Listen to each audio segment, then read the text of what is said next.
Good evening, everybody. Welcome to our second event for today in Connecting Small Histories. The Jewish Small Communities Network, along with Swansea University, with our project about collecting the histories from small communities all over the country to really raise that profile and to look at that footprint of Jewish life, Jewish culture, and the Jewish contribution to the economy around the country. And joining us tonight, we've got Pam Fox, prolific author, avid researcher, and goodness only knows. I don't think we can say that at all. Goodness only knows. Pam has written numerous books, including A Place to Call My Jewish Home, and she's just finished publishing a book about, is it published now, Pam, about an East End bakery? Oh yes, that was published last November. I thought it was indeed, yes. But I was busy reading something else, which must have been predated that, which says about to publish. Anyway, a number of you involved in helping us, volunteering with our researches around Sunderland, Cumbria, Somerset, Bradford, St Anne's, Eastbourne. And Pam is an amazing example of doing that research, but the stories are interesting in themselves. So Pam, welcome, and we're really pleased to have you with us. Where do you want to start? What are you going to tell us about first? What I want to do is a sort of tour of 5 books that I've written, which have been using oral history and life stories. And the theme that I want to pursue during that talk is how oral history is such a vital tool for bringing Jewish history alive. Over the years, I've read a lot of academic books about Jewish life, Jewish history, Jewish culture. But in the 10 years that I've been dealing with oral history material, it's become more and more obvious to me that this material really raises the excitement level and really gets people who might not otherwise engage with Jewish history to be involved. It's a really good way of connecting people with their heritage. For each of the 5 books that I'm going to talk about, I'll say a few words about where the book came from and how I got to write it. Then a little bit about the material that I used and the way it was used.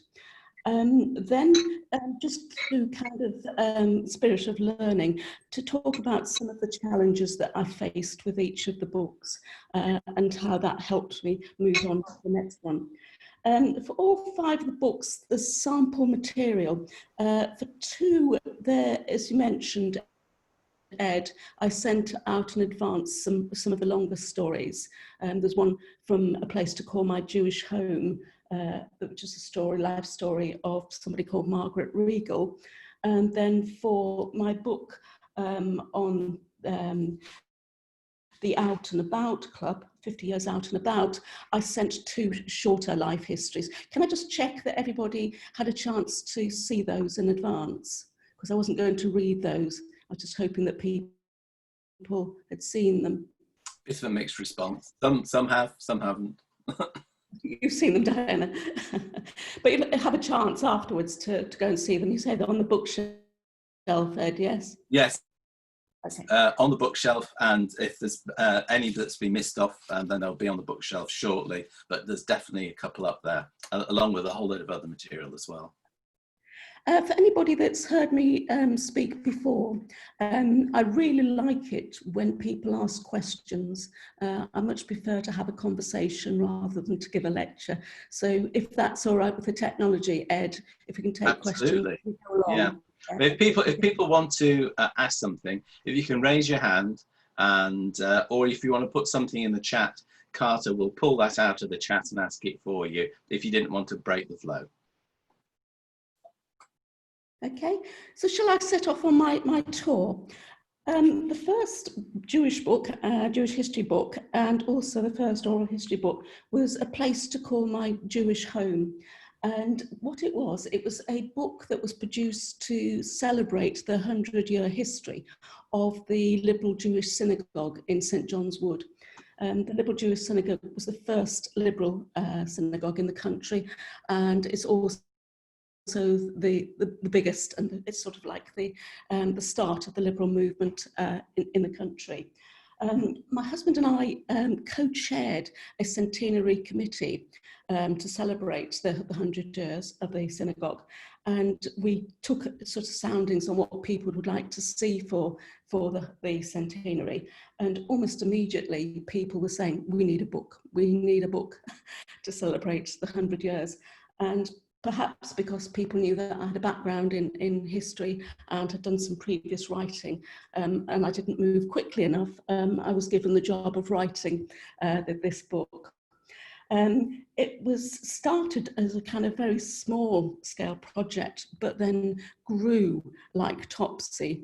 The basis for it was a series of interviews that had been done over the years, almost since the synagogue began in 1911. There were about a dozen of them, I think, done at different times. They were variable quality and variable forms. Some were on old-fashioned cassettes, and some were handwritten, and some were articles in newsletters and so on. I thought that was my starting point.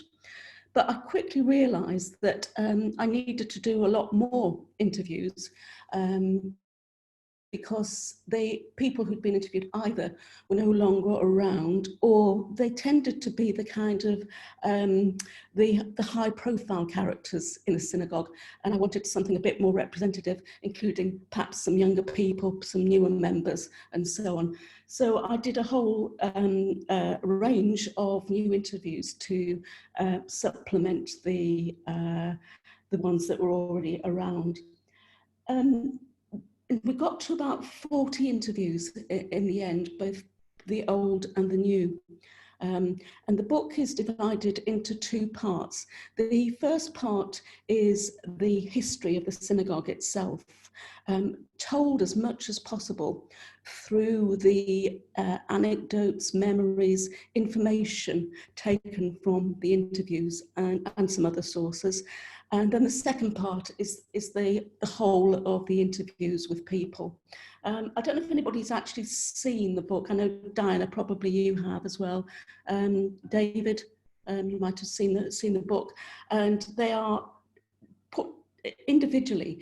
The stories are very, very rich in information and history, but put them together cumulatively, and they're a really powerful way of getting at the history of the synagogue.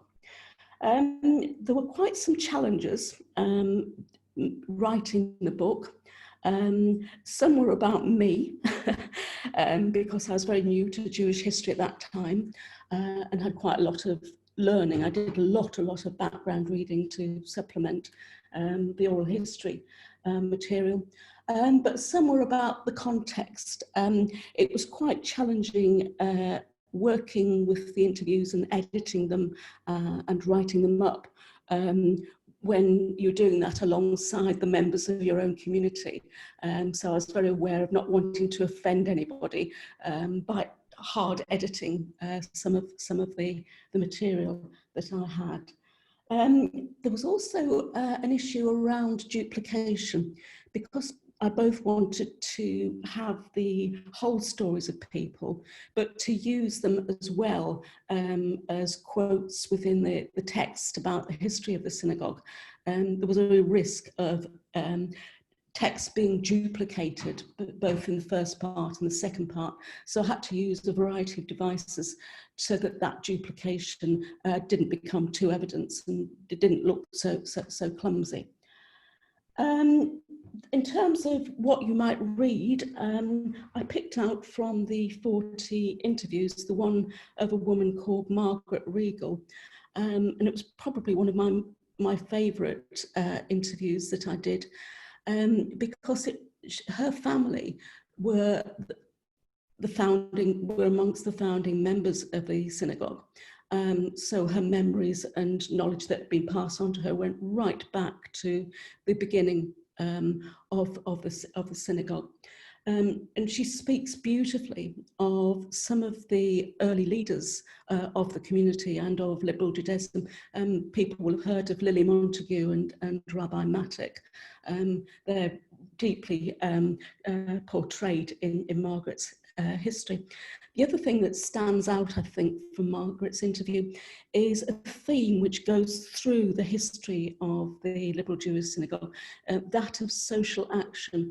Throughout its history, people at the LJS were involved in all sorts of activities to repair the world, tikkun and she just illustrates this from kind of work that she did in the East End and settlements there for the Jewish Welfare Board, and then later on the work that she did with the have people heard of the 35s group, the Women's Campaign for Soviet Jewry?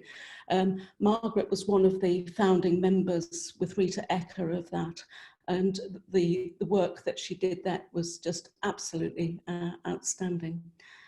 So that was my sort of quick canter through the A Place to Call My Jewish Home. People might wonder where the title came from. It's actually something that Michael Grade, Lord Grade, said about the Liberal Jewish Synagogue. And when I read a story of him saying that, I thought, that's a wonderful title, A Place to Call My Jewish Home. So that's how it got its title. So any questions on that book? Well, I just wondered who actually got to read the book. I mean, what was the audience for that book? Well, it's quite interesting, Ed, that because I think when I wrote it, I assumed that it would be mainly a book that would be used within the synagogue, within the community, and that actually was the bulk of the who bought it, etc. But interestingly, it did go far and wide outside the LJS. It was featured at Jewish Book Week in 2012, and I don't. Did anybody go to that session that I did there? It was really quite. I was a child, so no, but I do know about it. About 200 people turned up, which was absolutely amazing. But I do know people who did. I'd like to think that everybody was well impressed with the book, but I think it also had something to do with that Michael Grade chaired the session, which might have drawn people. But the two other interesting comments about how it's been read is that it's done really well in America. For reasons that escape me. There was a whole market of people buying it in various American synagogues and academic institutions. I'd quite like to know the reason for that. So did it have to go to a rerun then? A reprint? Yes. Gosh, yeah. So how many reprints? Just the one, yeah. Okay. Yeah. And the other way in which I didn't predict it would be used, which is quite a sad one really, is that a lot of the interviews in the book, sadly the people are no longer with us, and several of the rabbis at the LJS used my stories in the book to read at the various funerals of people, and they wrote to me afterwards and say how very useful the book was to help. I think Diana has a question. Unmute, Diana. I'm just going to say that I'm not actually that surprised that it sold well in America, because in the past the LJS has had American rabbis.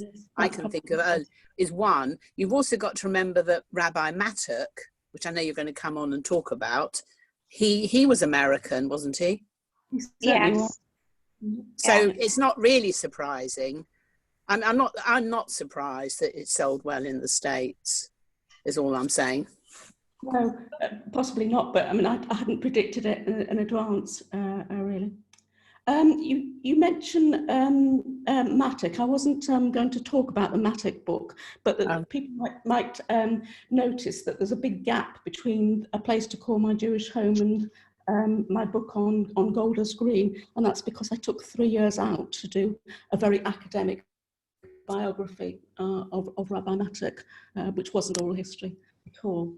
So any more questions about A Place to Call My Jewish Home? Yeah, Pam, can I just ask you, when you sort of said that there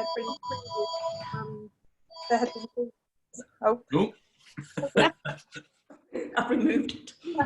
that there had been previous interviews, had they been predominantly with men in the community, or was it a mixture? Oh, what, the early ones? Yeah. Yes, they were mainly men. They were mainly the people who'd been on the council and had been past presidents and things. Yeah. So were you able to bring out any personal stories that weren't directly connected with the shul, or were they all connected with the shul? There were, yes, people had a variety of outside interests, and I think that there were a lot of people who, when they read the various interviews, said, "Oh, I never knew that about X, Y, Z," even though they'd been sort of long-standing members of the community, and the things that people had done in their life and what their interests were. Yeah. So what was the stimulus then you mentioned Golders Green, to then get back into writing about a community? Okay, so how I picked up on Golders Green is back in 2013, I think it was. My husband and I bought an apartment in Golders Green, and immediately you couldn't help notice the very vibrant community that there is there. It's a beautiful place.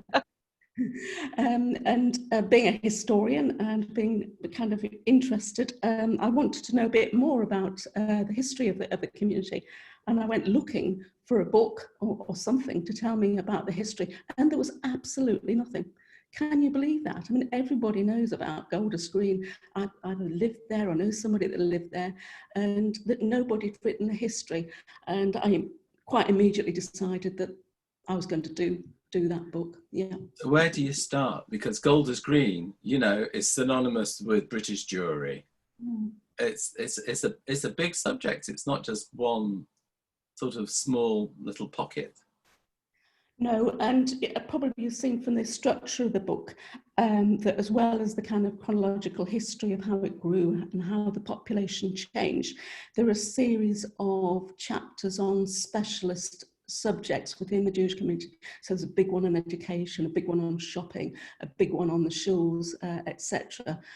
So I had to do some pretty broad research to understand not just the generality of the growth of the community, but also those different elements within it.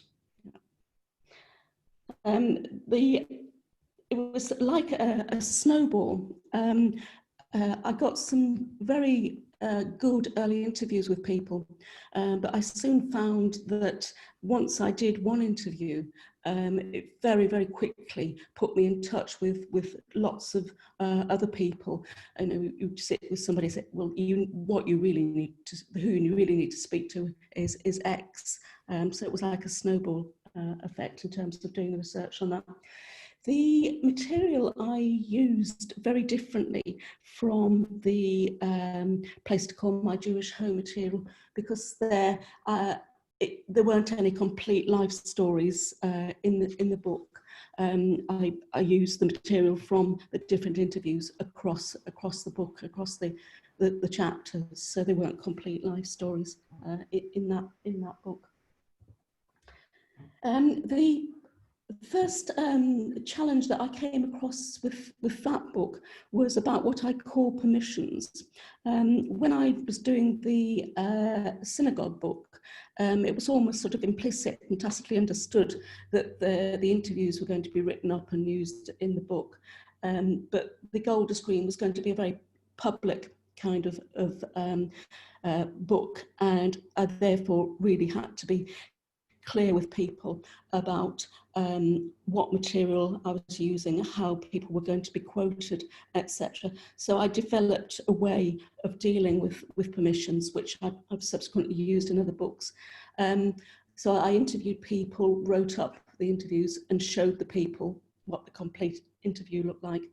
And then when I came to write the book, and I was actually inserting quotes across the book, I sent them back to people again to make sure not only had I got the quotes right, but also to make sure that they were happy with the context within which I was using them.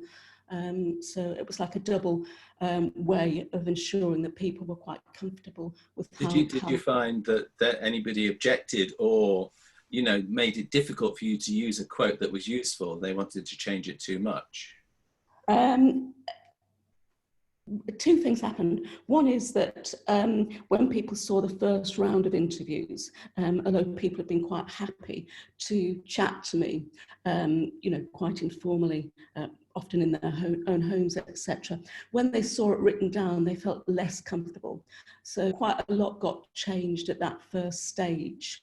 And then when we got to the second stage and I was actually showing them where it would sit in the book, people wanted to change it for a second time. But I don't think there was anything that dramatically changed. I think there was one person who decided at the end that he wanted to be anonymous. And if you have a look at the book, there's quite a lot of anonymous interviewee in the book. But the material was still very, very good, even though he was anonymous. Yeah. So, oh, Hilary, you wanted to ask I them. was just about to say that this happened to me on 2 occasions in my book, that I was discussing with the family of a family of people who'd come out of Germany, and I spoke to the daughter and she gave me photographs and told me the whole story, and then I wrote my chapter and I sent it to her, and she was very upset because she didn't realize that the name of the family were going to be included. So she insisted that they became an anonymous family, which they are. It's interesting, people are happy to talk, and then when they actually see it in print, they're not always too happy. Exactly. I totally see your point, I really do. As somebody who had a German surname, you know, I do understand. I do understand. Oh, I understood totally. It was just that, you know, she'd given me photographs and all sorts of things and then panicked. So I obviously respected her wishes. Oh, good on you. Something about the Golders Green book is that I really kind of tried very hard to get as good a cross-section of the community as I could, and also to get information on specialist topics such as education. But after the book was written and published, I did approaching 50 talks on the book. David, you came to me with several, didn't you, to hear? And I have to say that some of the best stories were told to me after the book had been published, when I did the talks. Is that always the case? I don't know, we've come across that as well, Hilary, when I went to do these talks, and people say, oh yeah, that story, but I've got a better one. But there is a great story which sounds a little bit as though it could have come out of St Trinian's bunking offshore. Okay. Shall I do a couple of readings from the book, The Golders Green, to illustrate? Yeah, I'd love that. To show the sort of story. So people know that Golders Green didn't really take off as a place, as a suburb, until after 1907, when the underground came to Golders Green. And that's when Jews started coming to the area, that came kind of slowly to start with, and then it sort of trickled, became a flood.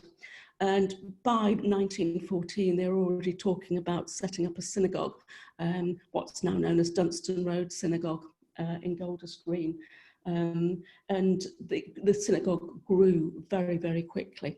It reached its heyday just after the Second World War, when there were a whole variety of activities for younger people.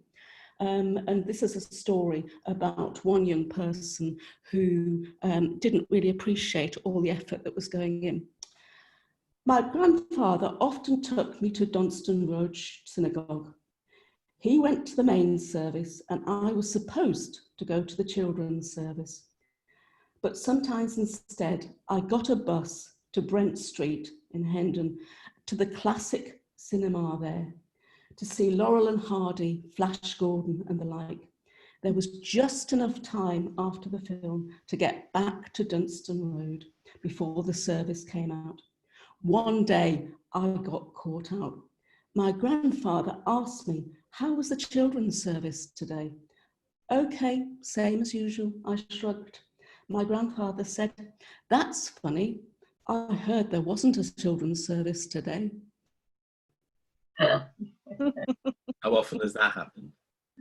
Well, you can't bunk off to the cinema these days. I love it. It was by a character called Alexander, and it pops up again and again in the book with the similar sorts of stories. Another story that I really liked, it's quite a short anecdote, but it's packed full of lovely history. I don't know if people know Golders Green, and that there was once a very famous shop there called Frank's, which was a ladies' dress shop and lingerie shop. And when I talked to people about the shops, everybody wanted to mention Frank's. Somebody I spoke to called Maurice Sheldon, who was actually a man that married the daughter of Mrs. Franks, who started the shop. And this is what he told me. When I first knew the Franks family, nylons were scarce. In the 1950s, there used to be a delivery to Golders Green on a Thursday.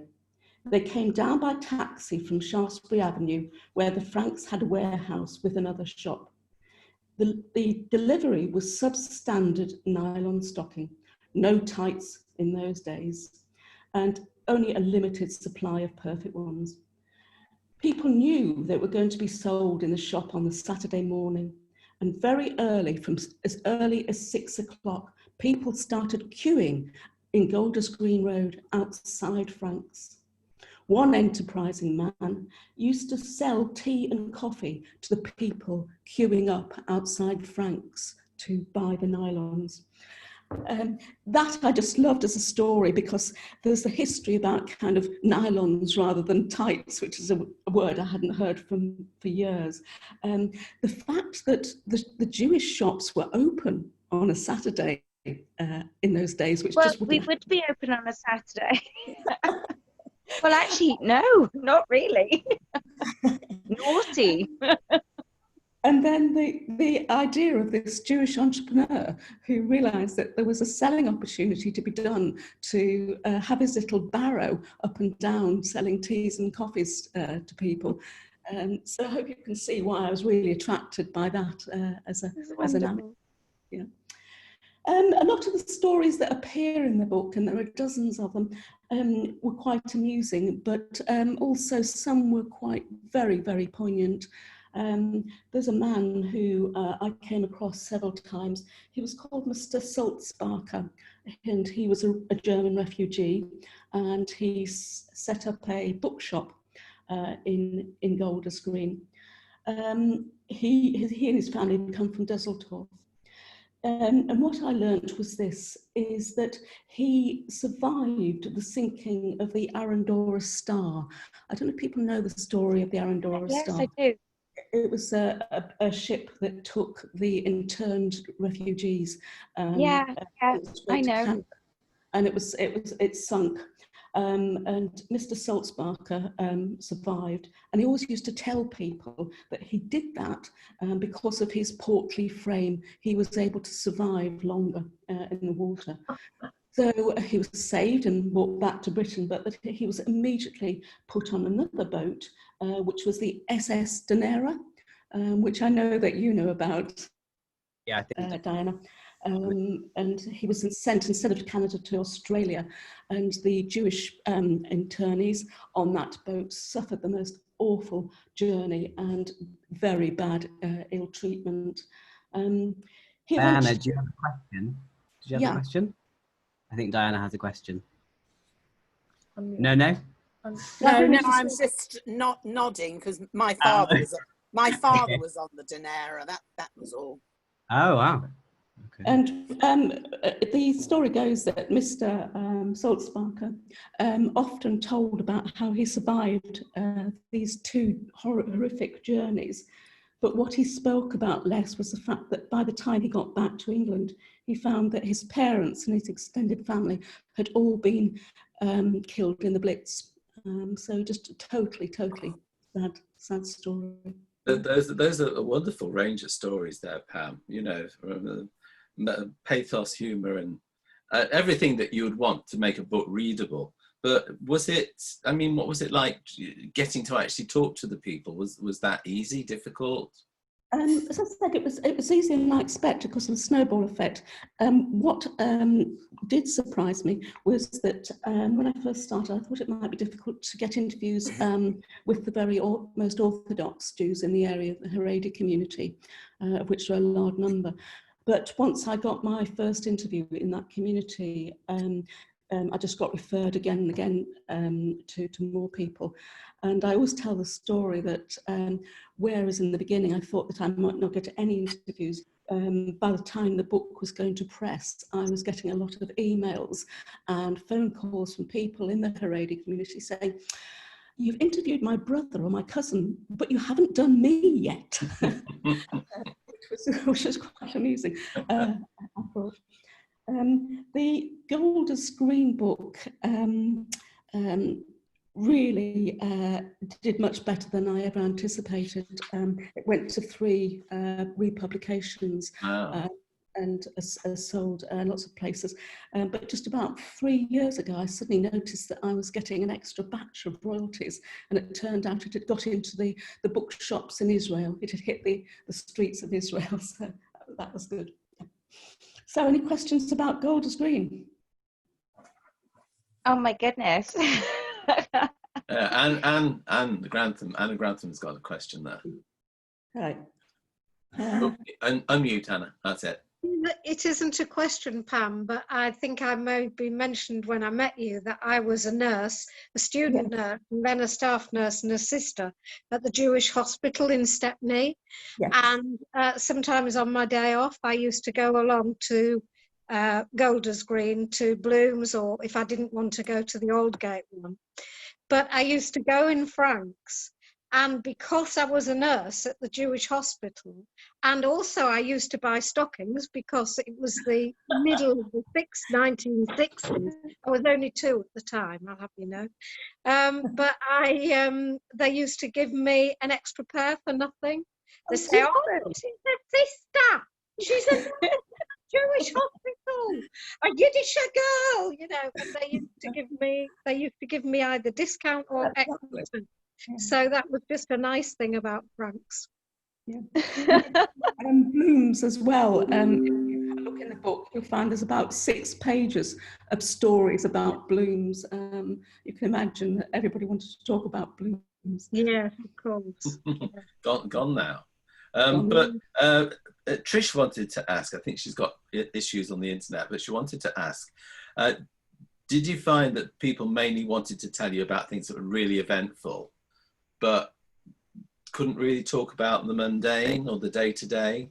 Did you look for that, and did you have to prize it out of them? Yeah, and what I was pressing for, because I'm a social historian by background, is I wanted stories about people, and I did probe quite a lot to get names and things. What was problematic, though, with all oral history, is that people remembered the same events totally differently.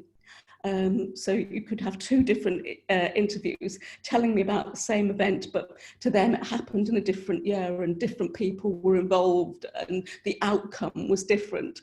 So I had to do a lot of kind of triangulation and using other sources to get to some of the facts of the matter. Yeah. Were there any that were unresolved? Did you sort of just had to leave some because you couldn't figure out which was the most viable story? I did just leave them because I thought, in a way, that's the beauty of oral history. You know, people do remember things differently, yeah, but pointing out the difference. Yeah. Any more on Golders Green? Yeah, Carter. I have a question. I once went to a talk, and I don't know if anyone here went to it too and maybe remembers the name, that it was a man who was talking about his family's journey from the East End of London to Golders Green, and he was telling it through his dad or granddad used to draw illustrations on his pay packets that he got weekly. I know, yeah.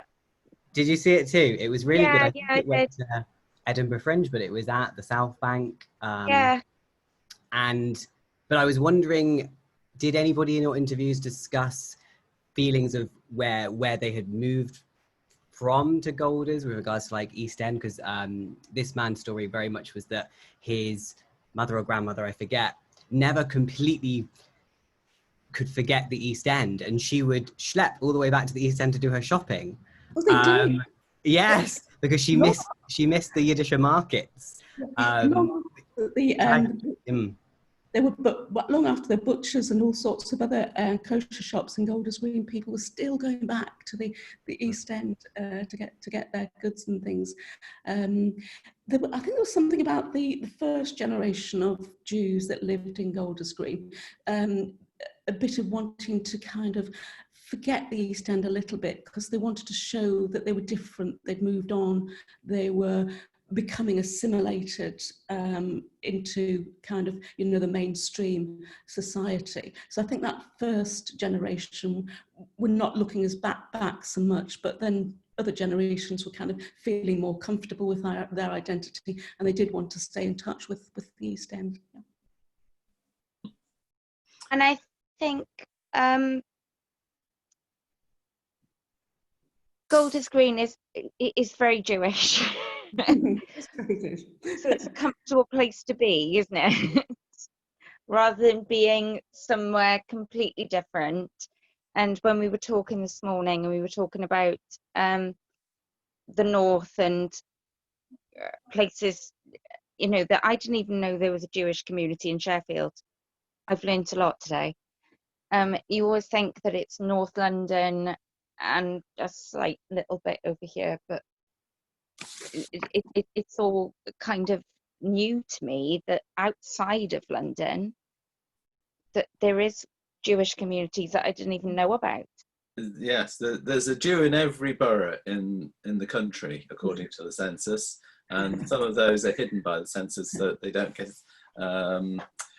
well, you know, things don't, nasty things don't happen to them. But we in the north often say that the Londoners think life finishes at Watford. They really need to cross the border and they'll find England's green and pleasant land. Well, I'm Welsh, so I'm fine. Well, I have to tell you that as a photographer, the border came outside of Soho. If you were a photographer anywhere near the North Circular, that was out of bounds. That was another country that didn't exist.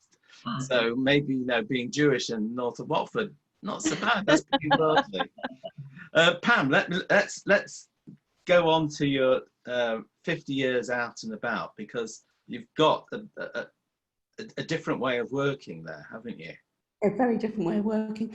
So this book is about the 50-year history of a club called the Out and About Club, which was set up by young people at the Liberal Jewish Synagogue, but now over 50 years ago. And it had a twofold purpose.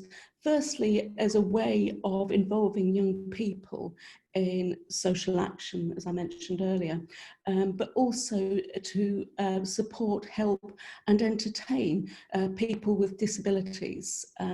So the idea was that they would come into the synagogue and they would have food, they would be entertained, etc. Diana da Costa was one of the first chairmen of the Out and About Club, so I worked very closely with Diana on this book. How we put the book together was that I trained about 15 people to carry out the interviews. There were going to be an interview with each of the then current members about their lives that they'd lived. And people would go out and conduct these interviews. I did a lot of interviews myself, but not with the members. They're more with the people who'd been volunteers over the years, the people who'd served as chairman, caretakers who'd helped with the club, drivers who'd driven the members to the club, etc. People may be interested to know that one of the club's claims to fame is one of the early helpers there was Esther Ransom. She was a member of the one of the Young People's Society, and she was quite pivotal in getting the club going. So the book, a bit like the others, had both a mixture of the history of the club and then the life stories at the back of the book. And they all kind of tell about people's lives. For me, it was a wonderful, wonderful project because as a social historian, I loved the kind of what emerged from the work, which is like a social history of disability. That you could see how the type of disability and society's way of dealing with it, reacting to it, had changed completely over the 50-year period. I think the challenge for this one was that although people had been trained, the material that came back was quite variable, both in kind of content and quality, and so there's quite a big editorial job to be done, but I still think it came together very well in the end as a book. And it seemed to, Diana, you might want to comment on this, give a pride to the Out and About Club. Suddenly they had something very tangible to show their history and the things that have been achieved during its 50 years. Yeah. Well, I have to say that when it was actually interestingly started as a youth club project, and a lot of people seem to think it was my idea, but it wasn't. It was actually the idea was recommended by the then London Council of Social Service. And looking back and having had a whole, you know, I'm a retired teacher, and having in recent years had to grapple with health and safety issues, looking back, I think one of the quite amusing thing is that I think we concluded, didn't we, Pam, that today it would never have taken off, because, you know, when I think of the things that we were doing, you know, that to me I find quite amusing. But at the end of the day, you know, it's still going strong, which is great. Yeah. What were the sort of things that you were doing? Why was that so? Well, basically, none of us had any trade. We were, I mean, where were we? We were aged between 18 and 22. We were university students, right? And for a start, we were told that anybody joining the club, we needed to go and interview. So people cruised into various different homes and settings and interviewed. I think Esther Ransom did one or two as well, come to think of it. Anyway, then we were helpers on a coach, helping disabled people. So 2 people would be on the coach to help with no training, right? One of us was actually a student. She was training to be a physio. So we had one person, or perhaps 2 people, who actually, I think somebody else was a nurse, who possibly knew something about disability. When the coaches and cars arrived, the rest of us had to help all these poor people off the, you know, with no training at all. I don't think that'd be allowed today. No, it wouldn't. You know, that kind of thing. But I mean, nothing ever happened. There was never an accident. And, you know, it was great fun all round. That's amazing. So Pam, what was the most enjoyable thing about writing this book? I think when I saw the life stories of some of the members, it was very, very moving indeed.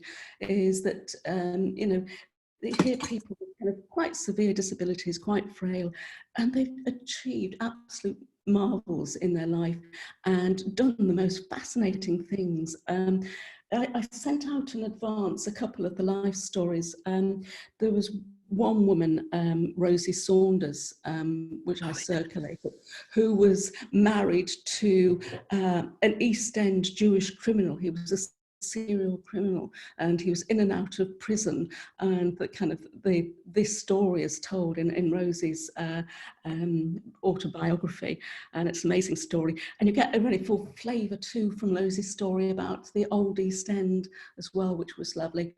But the thing that almost towards the end of the story, she just goes on achieving, this woman, and there's a lovely one-liner about when she was 90, she decided that she wanted to learn French, and she did. She came top of her class. Oh wow! Having started to learn French when she was 90. So one amazing, strong, powerful woman. And the other one I sent out was Margaret Day Lewis, who was an outstanding doctor in her time. But it's got this lovely paragraph about how at one stage she worked in Ethiopia, and she worked with Haile Selassie. She went to work in a clinic that Haile Selassie had opened. And I don't think you can beat that in terms of a kind of story. I work for Haile Selassie. Amazing. Yeah. I mean, when you're researching, how often do these little gems come up, you know, where you just go, well, that story's going to blow everybody out of the water? Are they a rarity, or do they really come up all the time? And I think that over the years, as I've become more adept at interviewing, you're suddenly in an interview, your antennae go up, and you think, this is going to be good. This is going to be a good story, and that's what it is. I have to say, a rule of thumb is that quite often when I've gone to interview people, they've said to me, I don't know whether the people have come across this, I haven't got anything to tell you. I don't know really why you're interviewing me. And they turn out to be the very best people. They're just kind of full of really rich stories. So when somebody says, I don't think I've got anything to say, I know that it's going to be good. And is it always, do you feel more comfortable with the written word, or do you think any of this is ever going to go into the audible word? You know, where you're listening to the voices of people. Not the ones I've written so far, and that's back to this idea of permissions, is that when I got permission to use the material, it was only to go into the book and as a written form. I don't think therefore I could, you know, therefore legitimately be using people's voices. But no, but is it something you would be interested in doing? Oh yes, very much, yes. Right. And I'll tell you why when I get to the book that I'm working on now. Yeah. Okay. Well, I mean, what about the Rinkoff story?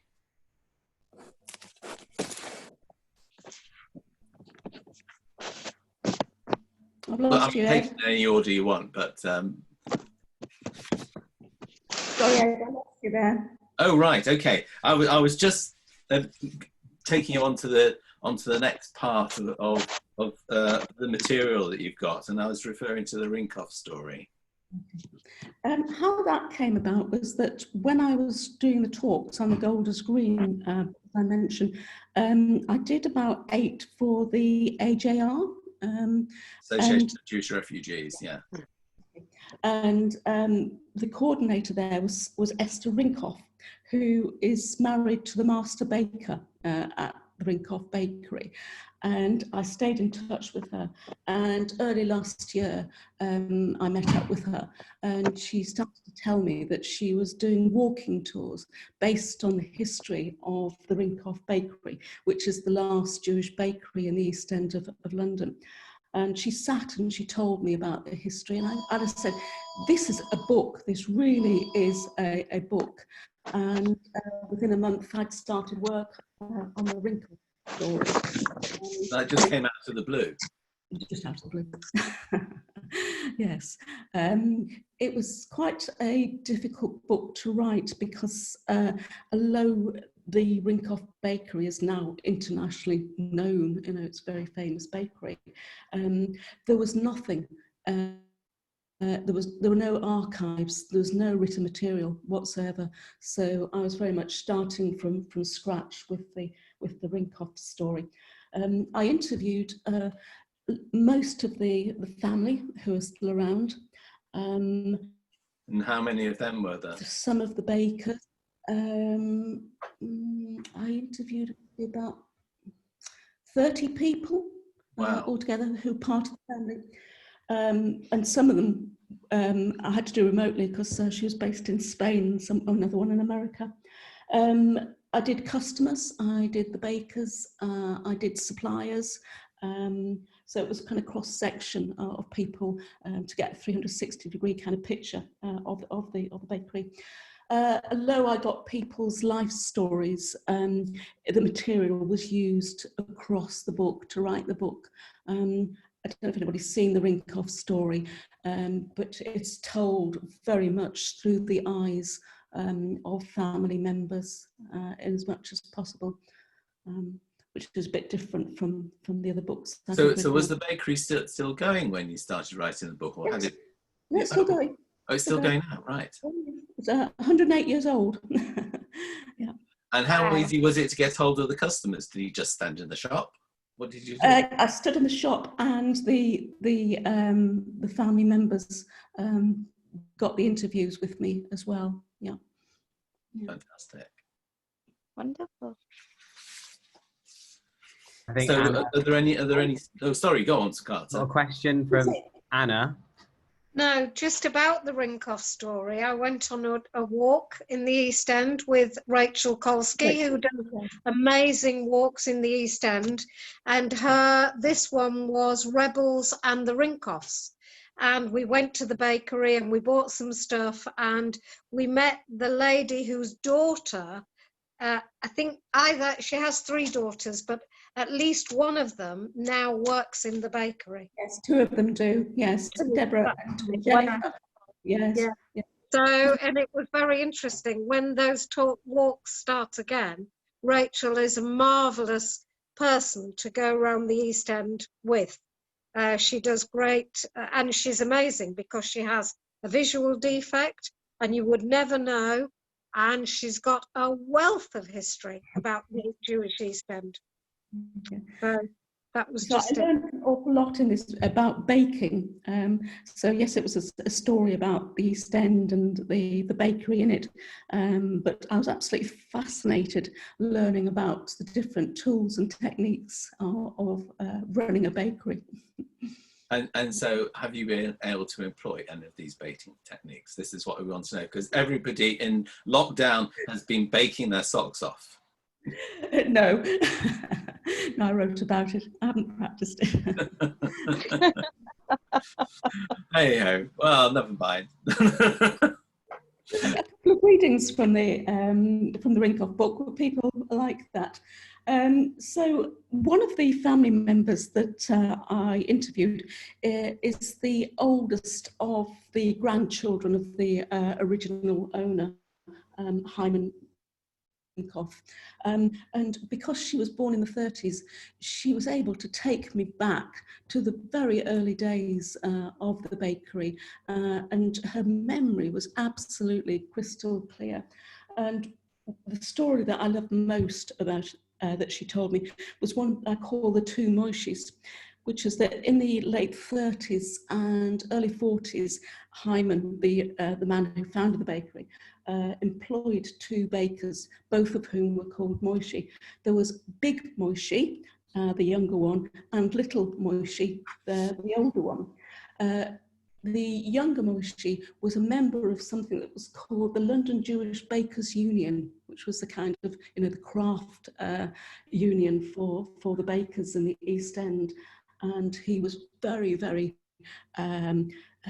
involved in the union, and he used to wander around the East End ringing a bell, warning people not to buy bread that hadn't been made by members of the Jewish Bakers Union. But the story that Laura told me, which was so lovely, was this, is that In the bakery, there was a big machine for mixing the dough. It was very old and kept breaking down. When this happened, little Moishi, who looked just like the small man that Benny Hill used to pat on the head, he used to take off his shoes and socks and get into the big bowl and knead the bread with his bare feet. This was the dough for the sour bread, what was called sovra in Yiddish. He always wore a dirty apron, which hopefully he took off before getting into the mixing bowl. Isn't that just a lovely story? So this is the magic of sourdough bread, that you actually have to trample it with dirty feet. Yes. Okay, Again, I'm going to tell my son because he loves making sourdough bread. Put me right off. Put you right off. You won't go to the rink-offs again. The other stories that I was told didn't just tell me about the bakery and the people who worked in them, but the kind of the East End setting and life in the East End. And one of the best stories, what you said, your kind of light up moments for a story is that at one point, as Jews were moving away from the East End, the bakeries started to be used a lot by non-Jewish people who become their kind of one of the main clientele. And amongst the Jewish customers for non-Jewish customers for Rinkoffs were the Cray twins, who used to go into one of the outlets and order their goods, but for some reason they never seemed to pay for them. They used to say, "Put it on our account." And the story goes like this: is the Cray twins used to go into the bakery in Old Montague Street quite often. They placed their orders and asked for the purchases to be added to their account, but they never settled them. Gradually, the debt mounted and mounted to several £100s. In the end, Jack Kay, who was one of the son-in-laws of the baker, decided to take things into his own hands. He'd been a boxer in the army during the war, and he decided to go and ask for the money. So he went to the Blind Beggar. People remember that's where the Cray twins used to hang out, the Blind Beggar in the East End. And when he got there, he spotted one of the brothers. The person who talked to me wasn't sure which one. And he bravely went up and said that he wanted the account paid. The Cray twin said that Jack had been so brave in daring to come into the pub and to ask for the money that in fact he was now going to settle his bill. So he pulled out a pile of money from his pocket and from the wad of notes, paid Jack off, handed him the money. Lovely story. Well, that's what you call chutzpah, isn't it? That's bravery, that is. So now then, I believe it got a lot of media attention. Is that why? Because it had the Cray twins? It was because of the stories, I think. But what people tell me is that it's getting up close and personal to an individual family, the Rinkoff family, really brought home, the Jewish history that you read in textbooks about kind of people coming from Eastern Europe, setting up businesses in the East End, people migrating out of the East End to Stamford Hill initially, and then later to Golders Green, and changing the way they live their lives as they did it. And this just tells it beautifully through the eyes of one family. And people say that really, really was a microcosm of Jewish life, and they really engaged with history because of that. Yeah. So my question is, when's it going to be on Netflix?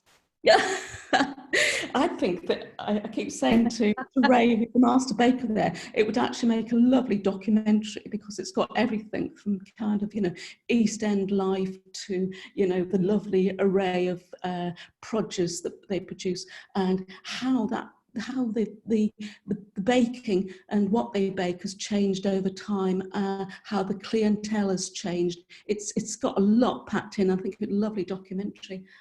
As an actress, could you employ me? You're an actress. Well, I don't know if you know, but quite a few films and bits of plays and things use the Rinkoff bakery for filming. So if anybody saw Disobedient, I'm trained, it's fine.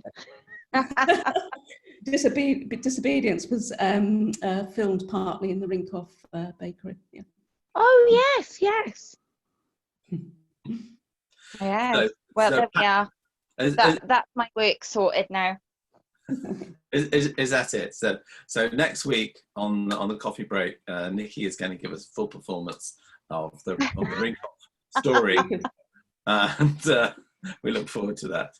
But Pam, you've got a project which you are in the middle of now. Fabulous, wonderful. Maybe I'll do, I don't know, The Merchant of Venice or something. Okay, playing Shylock. Okay. I barely had a pause from the Rinkoff book before we were into lockdown, and I found the most wonderful lockdown project. So I'm now about 2/3 of the way through my most recent book. I'm now writing about the Jewish hotels in Bournemouth. At one point, I lived in Poole, so yeah. So they were it's very, very Jewish down there. It's lovely. Nikki has been everywhere, although not Sheffield. Sheffield does not exist for Nikki, but Bournemouth. No, I've never. What? I'm pretty sure I have been. No, I don't know if I have been to Sheffield, but I have been pretty much everywhere else. But we're booking you in now. We're booking you in now. But let's go back to Pam. And are there a lot of hotels and guest houses in Bournemouth? Because this sort of coastal, sort of Jewish seaside town always starts off with the guest house. It doesn't start off with the shul. It starts off with the guest house, doesn't it? And they're like about £30 a night. They're quite cheap. Well, maybe not at the beginning. Maybe not at the turn of the century. Well, not now. No. But no, right on the coast as well. Pam, let's go to Pam and get the story of the hotels of Bournemouth.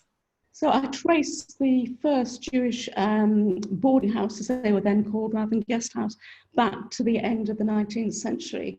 And you're quite right that it was actually the growth of the Jewish holiday trade in Bournemouth that was the stimulus to the synagogue. That people wanted somewhere to pray when they were on holiday, and they wanted kosher meat. And that's what was set off what became Bournemouth Hebrew community. But the small boarding houses very quickly turned from small establishments into larger guest house, and the guest houses turned into ever more luxurious hotels. People probably heard of what are called the Big Eight. So in the heyday, there were 8 huge, very luxurious Jewish hotels in Bournemouth, places like the Green Park, the Cumberland, the Majestic, Eastcliff Court, Eastcliff Manor, the Ambassador, etc. And then they were joined by ever more smaller hotels and guest houses. The whole industry started to wane in around the late 60s, 1970s, when people started to go abroad, and for Jews in particular to go to Israel. I've done about 70 interviews so far, which cover not just the individual hotels, but kind of themes within them. And I have to say that it's probably the richest history, Jewish history, that I've worked on. It's been really helped by lockdown, because certainly at the beginning, people wanted to talk. So whereas I might have had to work a bit hard for interviews, in lockdown, everybody's wanted to talk, which has been great. The materials just kept. So have you been zooming around Bournemouth to collect this material again? I've been doing a lot of Zoom calls, but just today, for the first time since lockdown, I actually had my first trip to Bournemouth to go and have a look at the where the hotels were, because I've been writing almost from kind of a mental picture, but now I know where they were and what they look like, etc. and how So they tell me, stood. did people just go on holiday, or did people live in these hotels? Oh, good question. They did mainly go on holiday, but especially towards the end of the kind of great golden era, as I call it, a lot more people were going for longer and longer times, and some people actually did live in them as well. And there was a sort of saying going around that at one stage, places like the Green Park, which has been very luxurious places, almost became semi-care homes for older people, and the hoteliers turned into care workers rather than kind of running the hotels. Yeah. And have you what sort of period have you covered? So I've gone right back to the very early history in the 19th century, the first boarding houses then, and brought it bang up to date. There are still 2 Jewish hotels in Bournemouth, the Normandy and the Water Garden. But nowadays, most Jews who stay in Bournemouth either stay in non-Jewish hotels or self-cater. There's lots of Jewish flats in Bournemouth. Yeah, I mean, I know from my own experience. My uncles sort of moved to Southport from St Anne's, and because they were single men, and they lived in a guest house, a Jewish guest house. That was the way you did it. Very interesting. What was that's been very interesting is that how far and wide people came down to Bournemouth to go to these Jewish hotels. As far away as the north of Scotland. Taking several days to get there. Because of course, the northwest of England is the Scottish South, really. Hilary. I was about to say, sometime in the late 1950s, I went with my family to Bournemouth and stayed. I think it was the Ambassador Hotel, and all I recall was food all the time. Breakfast, coffee, lunch, afternoon tea, dinner, and everybody changed their clothes, their outfits for each meal. It was Zach Abernathy writing about it. So Hilary, was the food special? It was all very kosher and all very rich, and we did nothing but eat. And another year we stayed in Boston, which was sort of outside Bournemouth. Also, I don't know whether it was a Jewish hotel, but obviously by 2 years later, my parents must have been doing better in business, because we then went to the Ambassador, and it was full of Manchester, London, northeast, northwest people. It was a real hub of Jewish holiday, until, of course, as you say, people started to go abroad. And by the mid-60s, I think it had sort of started to go downhill. But it was a lovely town, beautiful town. Diana, are you asking a question? Yeah, I just want to point out that this kind of mirrors the story also of the coastal towns here.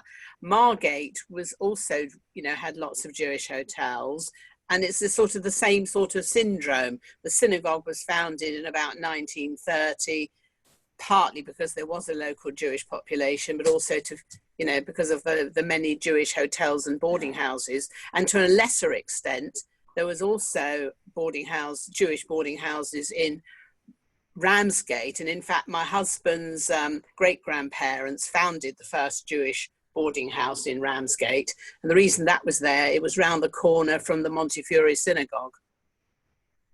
Yeah, so I think you could probably isn't used anymore, is it? It's recently gone into disuse, I think. Yeah, sorry. That's another story. I'm secretary of the Ramsgate Montefiore Heritage. I can send you. But I think that if you could probably go round the coast, because it's not only Bournemouth that was popular, Brighton, apart from Margate, Ramsgate on the east, and then you've got Southport, up north. I mean, they all had Jewish hotels, didn't they? Yes. Well, Southport had a couple of Jewish hotels and a couple of kosher guest houses as well. And yeah, lots of Jewish flats. yeah, Blackpool had a few Jewish hotels as well. Yeah, Norbrett Castle. Mm. And Bloch's Hotel, which was Bloch's when our parents in Southport. Yes. Laura maybe had something to share or a question. Oh, you need to unmute. sound. Laura, you need to unmute. I'm afraid I've clicked. Should come up.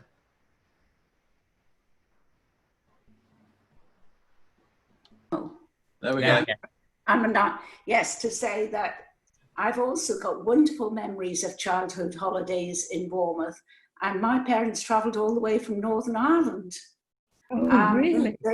Yes, I mean, there are, you're quite right, there are hotels all right in all the coastal towns, but the Bournemouth ones were by far the most luxurious.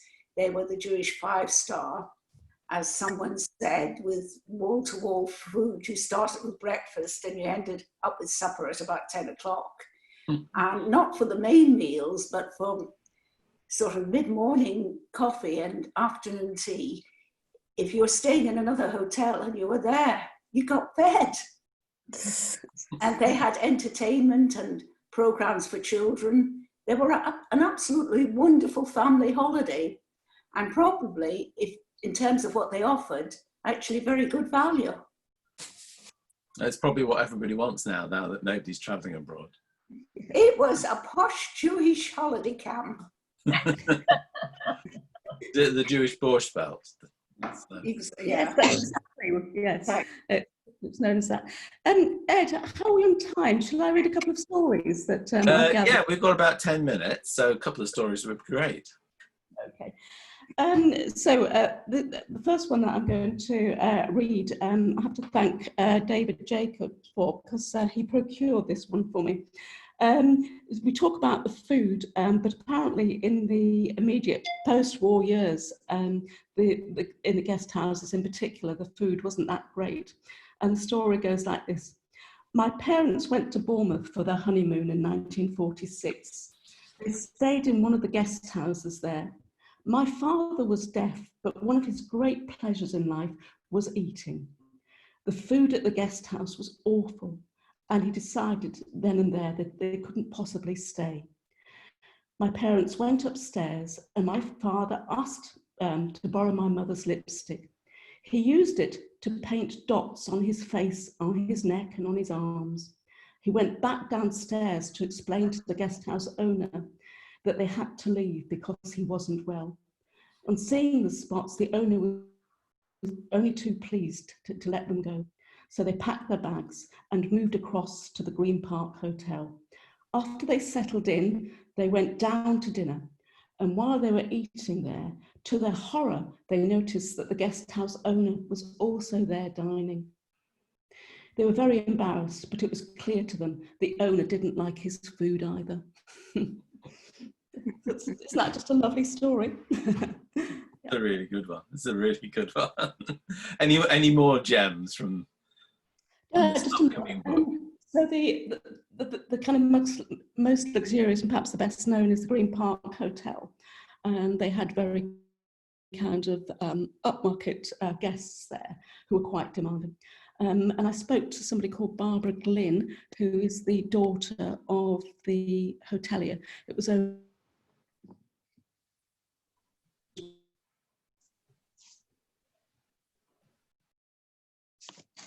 Oh, I think we've hit a little bit of a glitch on internet, so we'll just give it a little bit of time.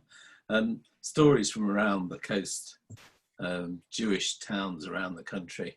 I mean, it's quite interesting because we're actually featuring two locations on the coast, and I'm just filling in a little bit, Pam, because your internet has slowed down, and so we're featuring St Anne's and we're featuring Eastbourne. And LinkedIn with St Anne's, we're getting lots of stories, especially as John's with us as well, about Southport, and which is my hometown. And Pam's going to have to rejoin us, I think, but she'll come back any second. So you know, if you know of any stories from either of those locations, know people who live there or used to live there, now live somewhere near you, which is somewhere else, let us know, and we'd love to hear those stories.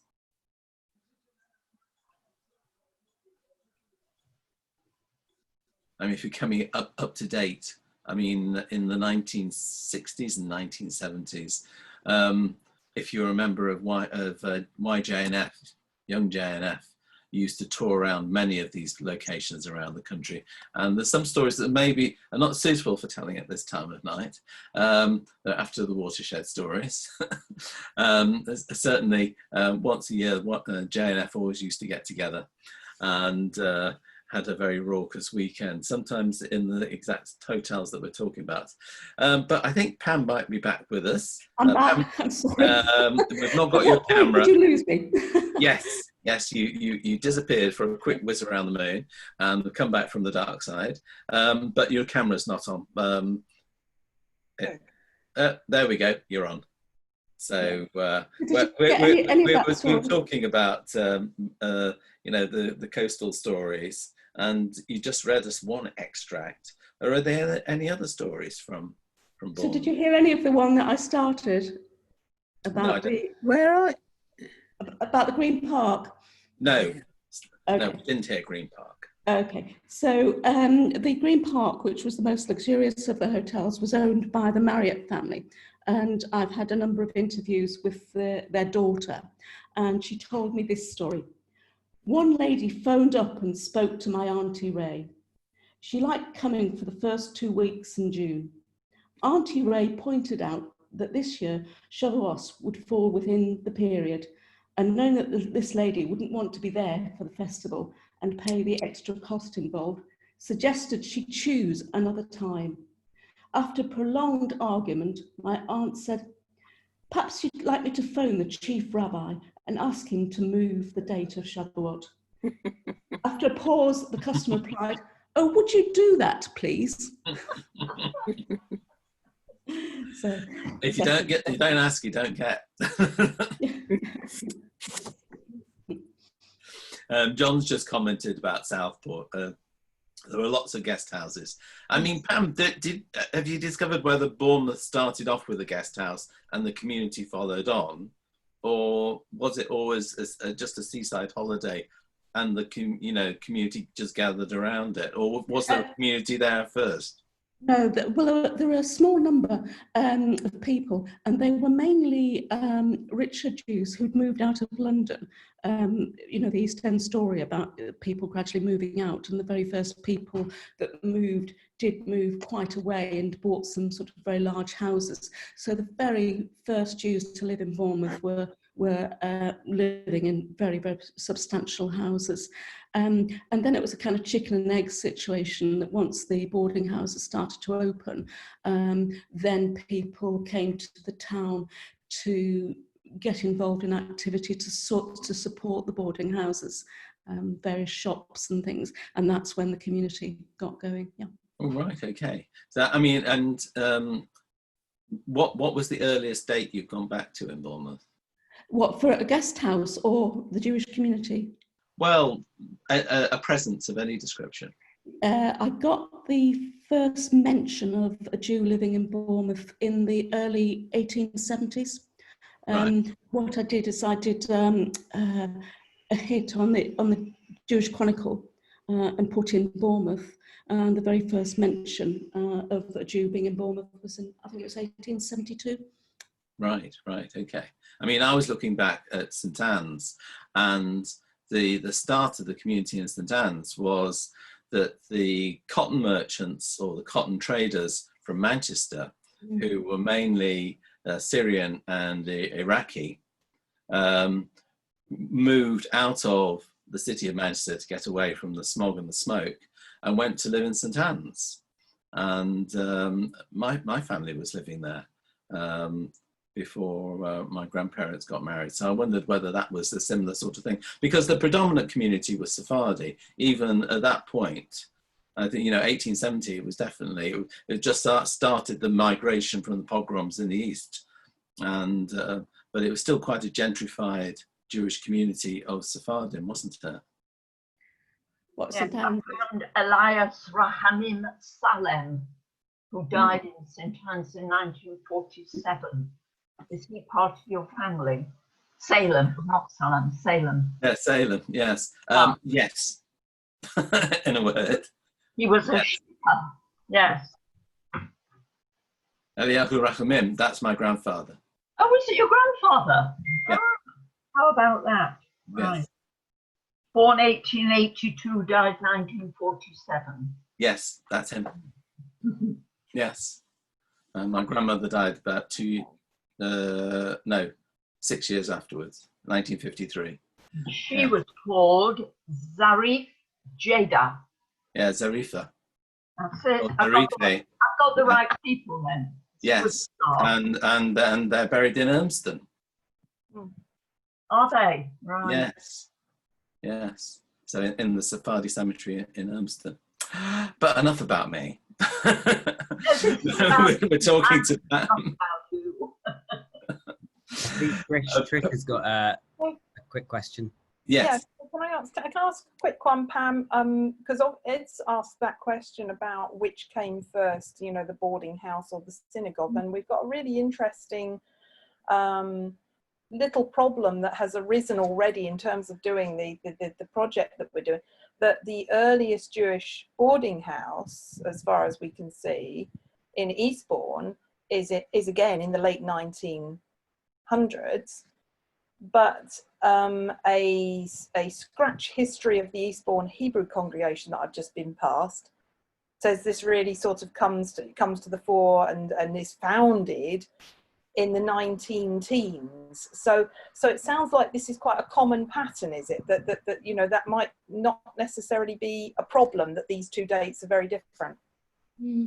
I just wonder whether Bourne was a bit interesting,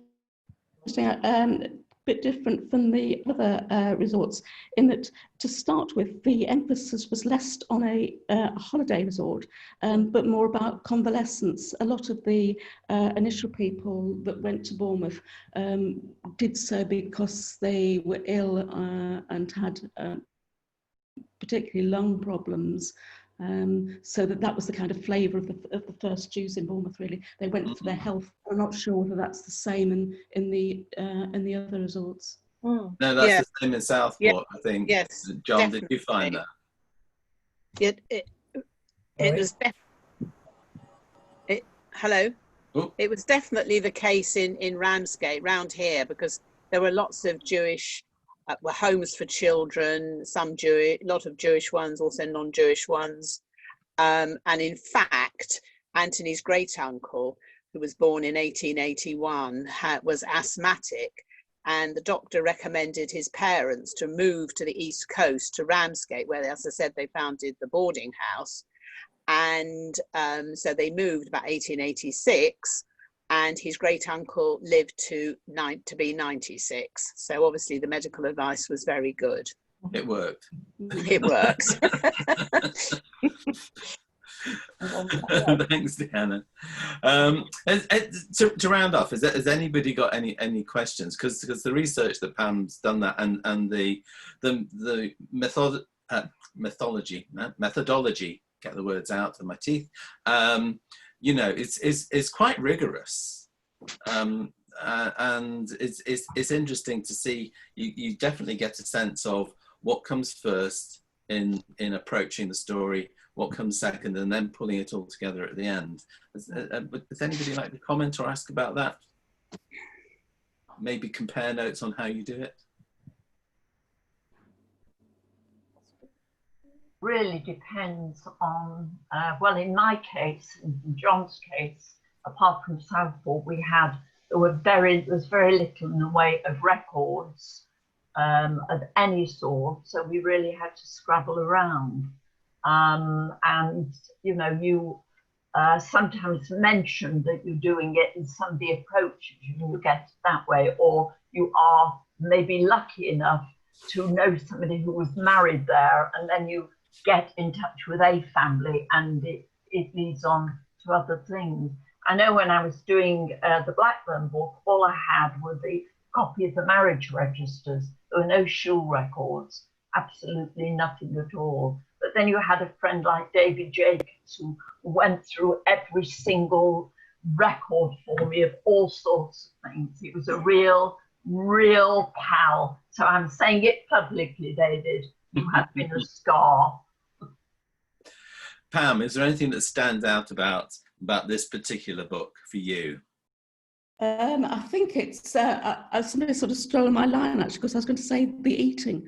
I have never come across so much eating as I have in this book. I'm calling the chapter, which I'm writing now, which is all about the food, the big fresh, because it seems to be kind of a non-stop, really. Well, it sounds just like a Friday night in any Jewish family, non-stop food. Pam, thank you so much for reading us the samples from the books and giving us a real flavour of your work and telling us about your methodology and what's gone into the behind the scenes work and pulling these things together. I think that's been incredibly illuminating, and thank you so much for sharing it with us. I'm going to highlight sort of what's coming up next, and to do that I'm going to ask Carter what have we got coming up next in our reading festival. See, I'll put you on the spot now, and you can go to the webpage and read it. You really did. I'm just going to quickly bring it up. It's loading. So next Monday, we have, in the morning, a Your Story session with our Trish Skinner, who... still here, just about hanging on. Still there, hanging on with the dodgy Wi-Fi. Trish, do you want to talk yourself about that, or do you want me to read the spiel? Oh, read the spiel. Yeah, I'm off duty. I'll read the spiel. So the spiel is: what have you read, book, article, personal diary that has connected you with your history? This open session, led by Trish Skinner, will be made available. Oh, not about that. But I think the idea is to bring along anything to do with your family history that you want to chat about and discuss about with regards to research, writing, your own memory, perhaps, or anything that you're collecting and that kind of thing. Is that? Yeah, we're gonna sort of do some workshoppy. It's a slightly shorter session because it is a workshop, so it's an hour. And really it's about connecting with your own histories, but also then, as we have seen rapidly, frequently through this project, how different people's histories connect with each other. So it's going to be a roller coaster ride because we have no idea what's going to happen. So it's great. And then in the evening, next Monday, is Nigel Grizzard. I think lots of you know, who's co-creator of the Making Their Mark. And he's going to be talking about Jewish heritage, particularly with regards to walks, and I think therefore kind of places and spaces in regards to like walking through places and that kind of with regards to heritage. And that's hosted by Trish again. So Trish is very busy next week. And then the Monday after that, the 24th, in the evening, I'm going to be chatting with Dr. Lindsay Taylor-Goodhartz, who is an academic and a Jewish thinker, about her upcoming book, Challenge and Conformity, The Religious Lives of Orthodox Jewish Women. And we're going to be talking mostly on the impact of innovations in ritual and how women's minhagim or customs have changed over time. Lindsay's actually just been given a grant to do an oral history of Lamud, and she's currently pursuing Orthodox smicha as well. So she's a really good talker. I'm sure some of you might know her from her sessions at Lamud. And then, just keeps on going, this festival. The Monday after that, the last Monday, the bank holiday, in the morning. Sarah May, who's at Swansea as well with me and Trish, is going to be doing a session on working with your Jewish heritage again, and that's a workshop too, and exploring how to put your footprint on the map. And I think that's going to be again about spaces and places, and perhaps how to use maps with regards to heritage as well. And then it ends. Then it's just back to normal life. But no, we can't just end, Carter. The project goes on, but this little part of it, the reading festival, comes to a conclusion. Yeah, not quite, because Monday evening we then close the festival with again sort of encouraging people to write to us. So there is Monday night as well. What time is that? In other words, we finish with a party. We finish with a party and a writing party, yeah. So. Yes. So thanks, Carter. And so all that to come. And, you know, we've had views on Facebook, so it's not just people in this Zoom room that we've been talking to. So, and I know from this morning we had a lot of views of the Facebook recording and the live broadcast. So it's great to talk to all of you out there, whether you're on Facebook or whether you've joined us here in the Zoom room this evening on this particular occasion. I know that Pam is still writing the Bournemouth book. It's not finished. And so she puts out an appeal. If you've got any memories to share, please get in touch. And her email is, I'm allowed to give this, Pam? Yeah? Yes.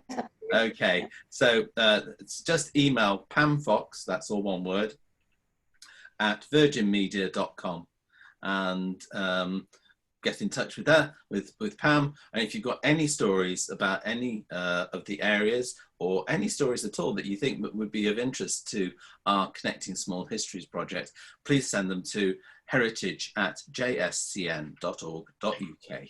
And we'd love to see them, we'd love to read them.